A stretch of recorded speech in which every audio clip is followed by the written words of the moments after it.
So the 11th edition is a standard chart of accounts and accounting reporting structure for the hotel industry. The goals of this session: we want to give you a better understanding of what the 11th edition is. What do we mean when we say the 11th edition? We want to help you to see why changing to this method of accounting helps you to be more profitable. We want to show you how you can get into the standard format, what you have to do. And we want to hopefully get you to embrace this as something that you want to do because you do see it as something that's going to benefit your business. Every major hotel company that does business follows this chart of accounts. So why do all these companies use the 11th edition? Or why does almost everyone use the 11th edition? Well, one, it's awareness. The format that I'm going to show you is designed to help managers be better aware of where they're spending and what they're spending and where they're starting to have issues that they may need to address. Secondly, it's measurability. It's going to help you to measure more things and to measure them in a way that is accurate and reliable. Thirdly is comparability. Again, it's very important to be able to compare yourself to industry averages and to see how your spending compares. It's not that you're always going to be spending the best or the worst. It's understanding where your differences are and figuring out why you have differences. Conformity.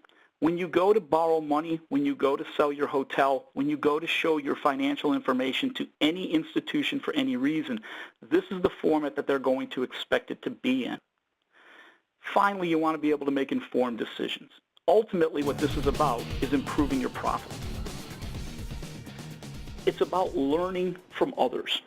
If you were going to climb Mount Everest and you called and one company said, oh, just show up, buy a plane ticket and show up when you get here, we'll deal with it. And the other company directed you to some place where you read the history of routes people took up and you studied what time of year to go and they told you how to train at altitude. Which of those two companies do you think is going to do a better job of getting to the top of that mountain? Why would you want to do this? Here's the most compelling reason I can give you. This is actual data that I pulled out of Grow. Here's two hotels, each of which has the same number of rooms. They both are interior corridor. Neither one has a restaurant. They both have around 120 TripAdvisor reviews. They both are 4.5s on TripAdvisor. One ranks in the top 30, one ranks in the top 25. On Choice Verified, one's a 4.7, one's a 4.8. One's 95% recommended, one's 98% recommended. In terms of employees, one has 11 full-time employees, one has 12. One's running 67% occupancy, the other one's running basically 66.